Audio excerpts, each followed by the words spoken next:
பணத்தை திருப்பி தர வேண்டும் யாரும் பதிவு செய்யவில்லை. ஒன்று. அடுத்தது, இந்த நிறுவனம் இந்திய அரசால் அங்கீகரிக்கப்பட்டு கம்பெனி சட்டம் 1956 பதிவு பெற்ற நிறுவனம்.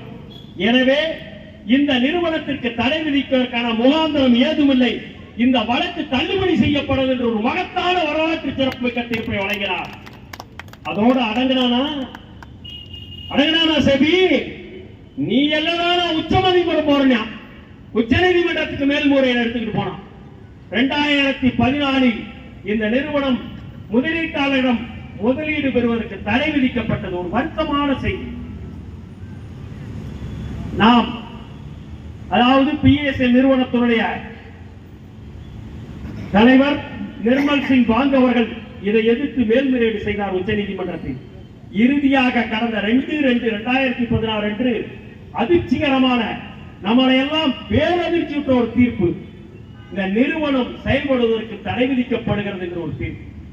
அதிலேயே ஒரு மகிழ்ச்சியான தீர்ப்பு என்னன்னா, இந்த நிறுவனம் செயல்பட தடை விதிக்கப்படுகிறது.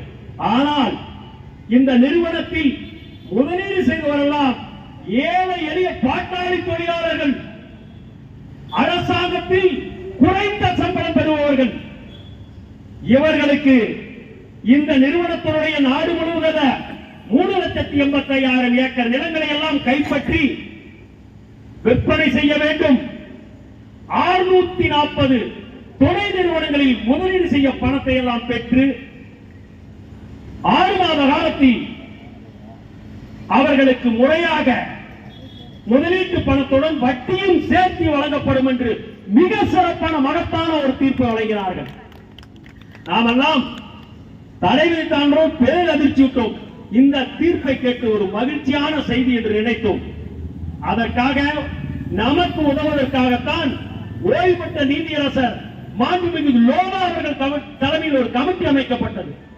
அந்த கமிட்டிக்கு உதவியாக சிபிஐயும் அதாவது செபியும் ஒருங்கிணைத்து இந்த நிலங்கள் எல்லாம் எங்கெங்கு இருக்கிறது, இந்த சொத்துக்கள் எல்லாம் எங்கெங்கு இருக்கிறது, இந்த முதலீடு எல்லாம் எங்கெங்கெல்லாம் வைப்பு முதலீடு செய்திருவார்கள் என்பதை கண்டறிந்து அனைத்தையும் பெற்று 6 மாத காலத்தில் பாதிக்கப்பட்ட அப்பாவி முதலீட்டாளருக்கு திருப்ப கொடுக்க வேண்டும் என்று தீர்ப்பு சொன்னார். நாம் வாழுகிறது ஒரு ஜனநாயக நாடு. நமக்கு இறுதியா எங்க போவேன்? உச்ச நீதிமன்றம் தான் தெய்வம். உச்ச நீதிமன்றம் என்ன சொல்லியிருக்கு? 6 மாத காலத்தில் பாதிக்கப்பட்டவருக்கு பணத்தை திருப்பி கொடுக்க வேண்டும் வட்டியுடன். எத்தனை மாசம் ஆச்சு? 9 வருஷம் தீர்ப்பு வந்து 16 தீர்ப்பு வந்த பிறகு 9 மாத காலம் 9 வருட காலம். இந்த 9 வருட காலம்